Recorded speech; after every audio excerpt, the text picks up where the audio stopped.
Florida is spending billions on a project with an impossible goal, and if it fails, 100,000 miles of coastline and the state's entire identity go with it.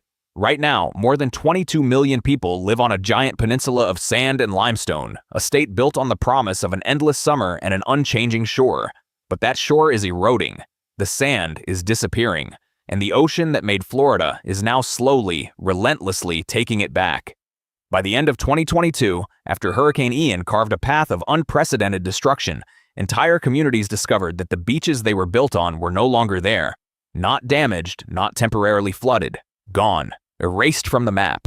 We spend hundreds of hours researching and scripting these deep dives to uncover the stories that truly matter. A huge number of people who value this work watch and then simply forget to subscribe. Subscribing is the single most important action you can take to support these investigations. To make sure you don't miss what's coming, take 1 second to click that button. It makes a world of difference. Let's begin. The state's response to this crisis is a desperate, ongoing engineering feat. An attempt to rebuild the coastline, one grain of sand at a time. They call it beach renourishment. It costs billions, and it has to be done over and over again. It should be the ultimate solution. But here's the truth no one wants to confront. The sand is running out.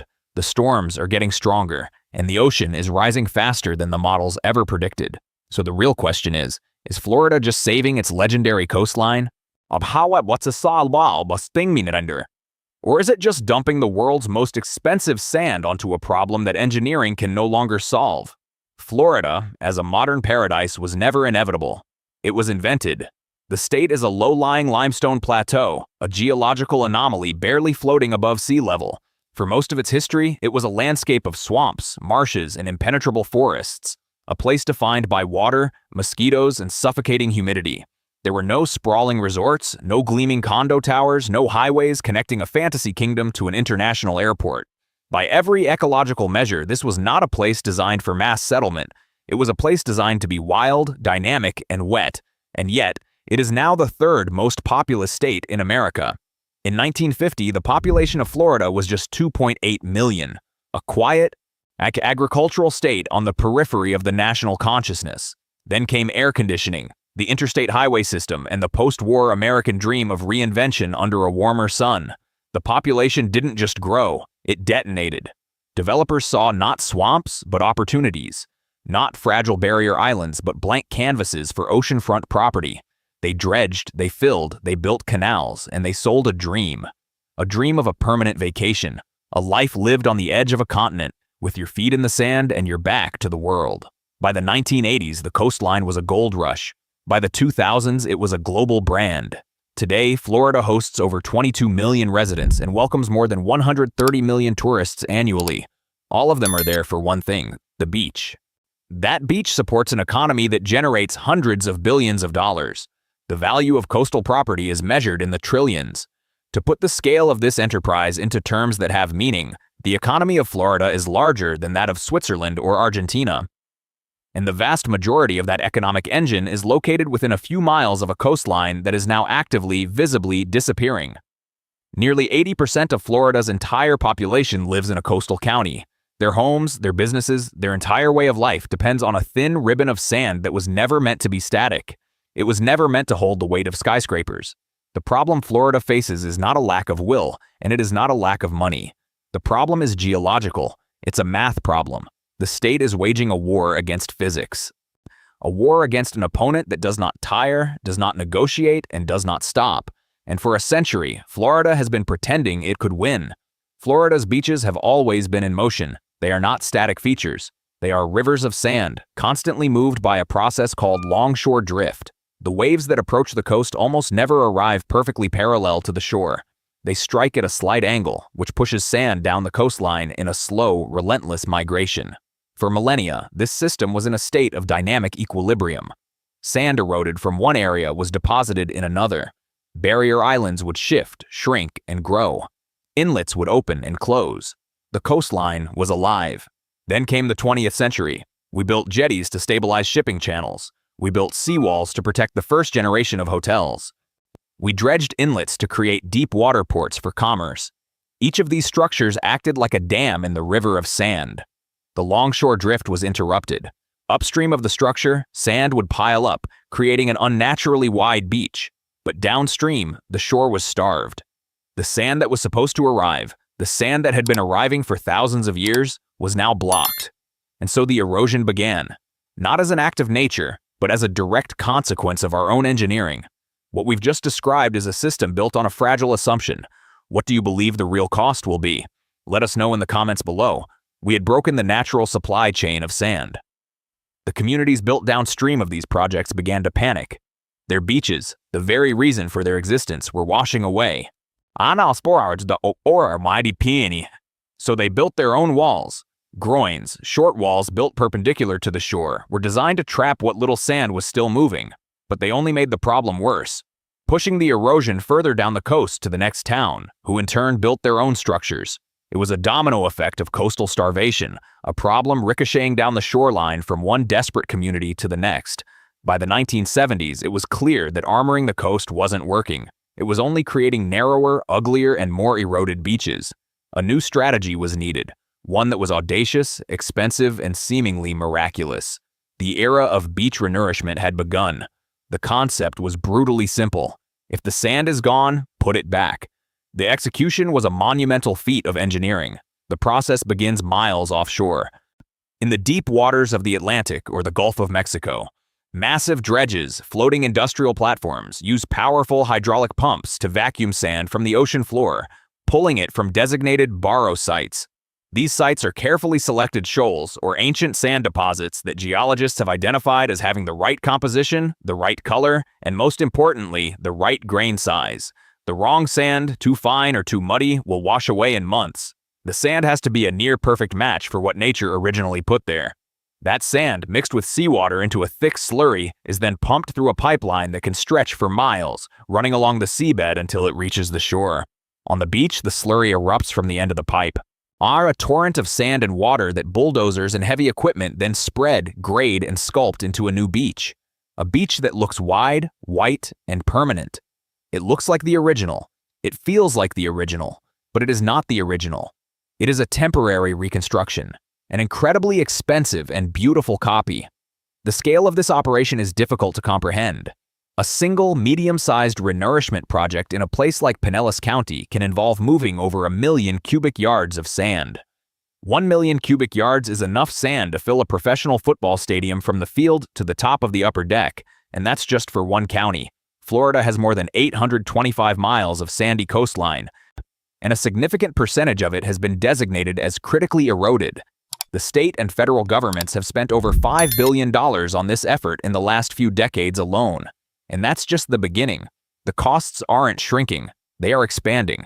Miami Beach is the poster child for this strategy. In the 1970s, the world-famous beach had all but vanished.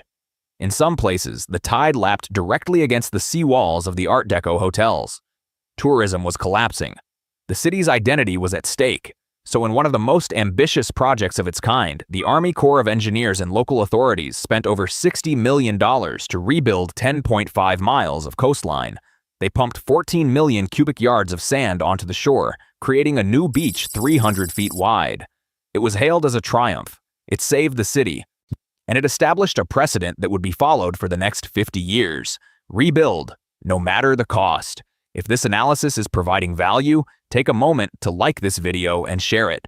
It's a critical conversation, especially for anyone with family or friends living on a coastline. It helps more people find this crucial information, but the sand never stays. The same forces of longshore drift and storm erosion that took the original beach immediately go to work on the new one. The average lifespan of a renourishment project is somewhere between 5 and 10 years. In some high erosion hotspots, it's even less, which means the process has to be repeated forever. Miami Beach is not on its first renourishment. It's on its 5th or its 6th, depending on how you count the smaller emergency top-offs after storms.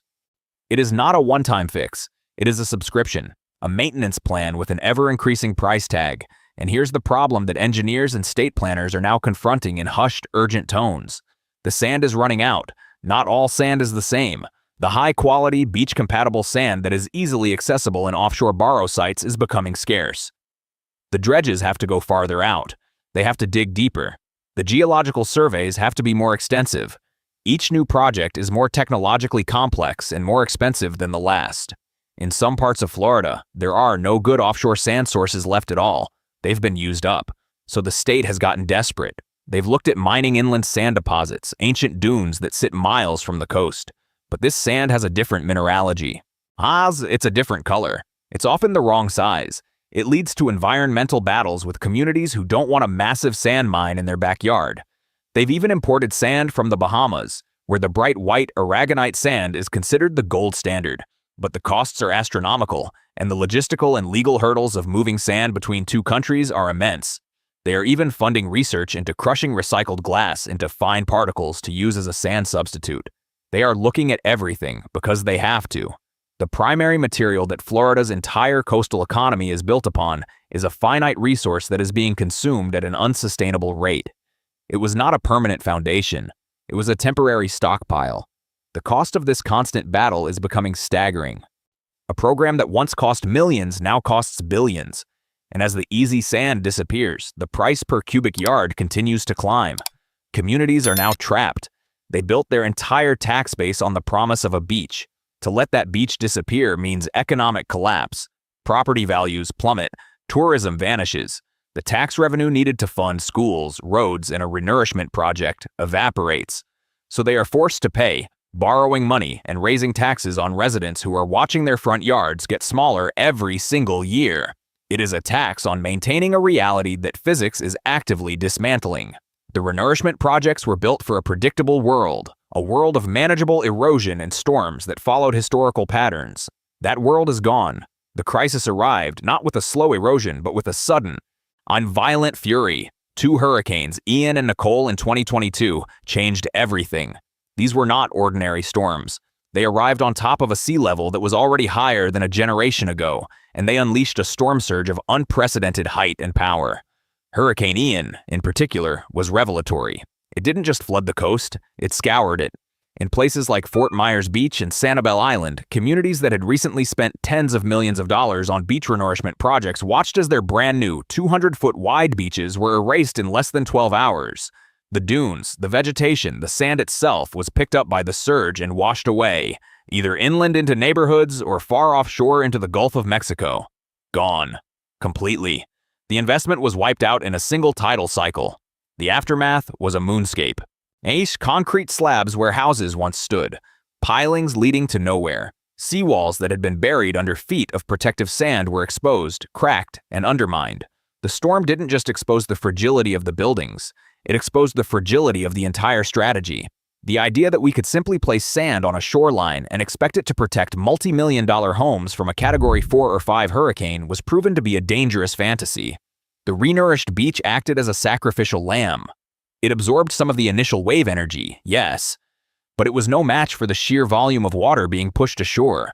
It was like trying to stop a tidal wave with a speed bump. I know we've mentioned it, but clicking that subscribe button is still the best way to ensure these deep dives continue. Think of it as an investment in a less surprising future. It tells the algorithm that this kind of in-depth analysis is what people want to see. After Ian, the conversation in Florida shifted. The blind faith in renourishment was shaken. Engineers admitted that the models they used to design these projects were based on historical storm data that was rapidly becoming obsolete. The new reality is a world of warmer oceans, which act as high-octane fuel for hurricanes, allowing them to intensify with terrifying speed. A storm that was a Category 1 in the morning can be a high-end Category 4 by evening. There's no time to prepare. There's no time to evacuate. And the beaches we build have no chance to withstand the assault. The state's response was predictable. More money.